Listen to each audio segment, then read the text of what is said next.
由着文化局、观光旅游局、民政局各局处的首长一一报告今年的工作内容。这是由着市府所举办的年终联合记者会。这届特别选伫马上特别启用的台南市图书馆新总馆，同时将主题定做魅力城市，强调伫疫情期间，台南市的观光人口是列岛第一，旅宿业者也比去年增加。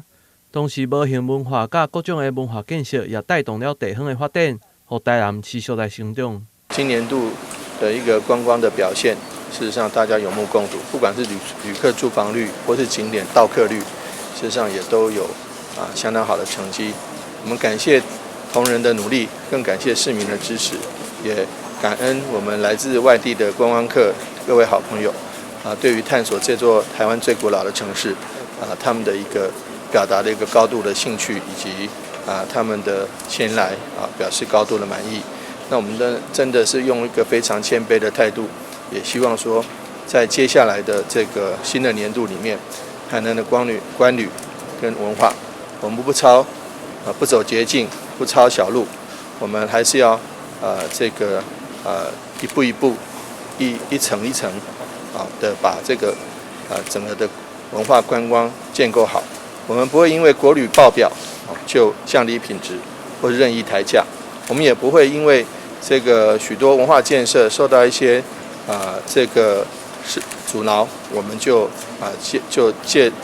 因为这样因此而缩手。我们还是会持续守护我们台南的这个台湾第一座城市。毕竟2024年，我们再过4年就要庆祝建成400年了。我们希望说把台南市守护好，把我们的古迹观光守护好，把市民朋友们守护好。这个就是我们市府团队的最重要的这个目标。也因为2024年就是台南建成400年，文化局也积极定下体甲软体建设来做努力，依照办奥运的规格来为建成400年来做准备。黄市长上任2年，那这2年其实是马不停蹄，希望市政好再更好。那虽然遇到疫情这样子的一个辛苦的一个状况，但是各项的市政都没有停息。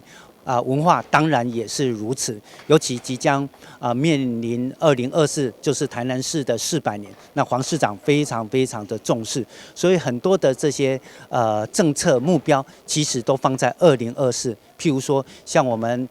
历史街区的一个所谓的推动，其实也希望说，在2024年有更多的历史街区来公告，很多的老街巷弄能够来获得整治，公私协力，能够让更多的具有所谓的潜在文字的这些老房子巷弄得以做更好的一个保存。在2024的时候，让大家可以看见这一个既是古城，又有所谓的当代意象的这样子的一个城市。那另外就是包括像我们最近的很多的文化建设，不管是文创园区也好，或是新的总图也好，那都希望说以2024作为一个目标，让整个城市变成是一个书香的一个城市，让民众能够有所